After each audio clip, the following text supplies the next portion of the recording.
Samsung এর ক্ষেত্রে বা বিশেষ করে অ্যাপেলের ক্ষেত্রে, যে এই ফোনগুলো ধরুন 3-4 বছর 5 বছর অব্দি একটা কনসিস্টেন্ট পারফরমেন্স দিয়ে যাচ্ছে, কখনো কখনো চাইনিজ ব্র্যান্ডগুলোতে এগুলোর অসুবিধা হয়, সেইটা নিয়ে কি আপনারা কাজ করছেন নাকি আপনারা সেটাতে বিশ্বাসও করেন না? না, এটা তো বিশ্বাসই করি না এরকম অ্যাকচুয়ালি।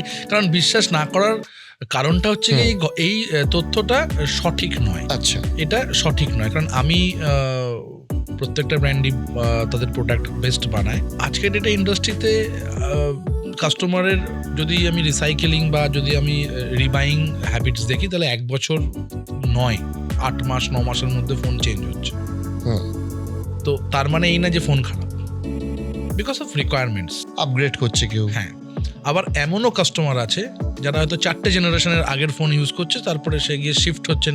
মানে এই যে রিবাইং যেটা বা যে একটা কাস্টমারের যে রিপারচেসিং যে মানে রোড ম্যাপটা, এটা 5 বছরেরও আছে, আবার 8 মাসেরও আছে। ফোন খারাপ হচ্ছে এরকম না, ফোন খারাপ হচ্ছে না, বাট তার সলিউশনও আছে, এবং সেটা সব ব্র্যান্ডে হচ্ছে। এরকম কোনো স্পেসিফিক এরকম ব্যাপার নেই যে চাইনিজ ব্র্যান্ড খারাপ হচ্ছে বা কম্পিটিশনের খারাপ হচ্ছে না, এরকম ব্যাপার নেই। তাদেরও খারাপ হচ্ছে, আমাদেরও খারাপ হচ্ছে। দ্যাট ইজ একটা যে কোনো একটা মেশিন খারাপ হতেই পারে, তার সার্ভিস আছে, এবং কাস্টমার তারপর ডিপেন্ড করছে। নয়তো এই যে আমরা যে আজকের ডেটে we are the number 1 brand in leading brand in terms of volume value last 3 years 4 years, কি করে? এই কাস্টমারগুলো কাদের ছিল? কম্পিটিশনেরই ছিল।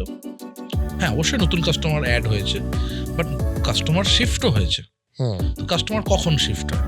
For customer benefit. যদি আমার ফোন 2 বছরে বা চাইনিজ ফোন যদি 2 বছরে খারাপ হয়ে যেত, তাহলে তো কাস্টমার 1 বছরে খারাপ, তাহলে কাস্টমার নিত না।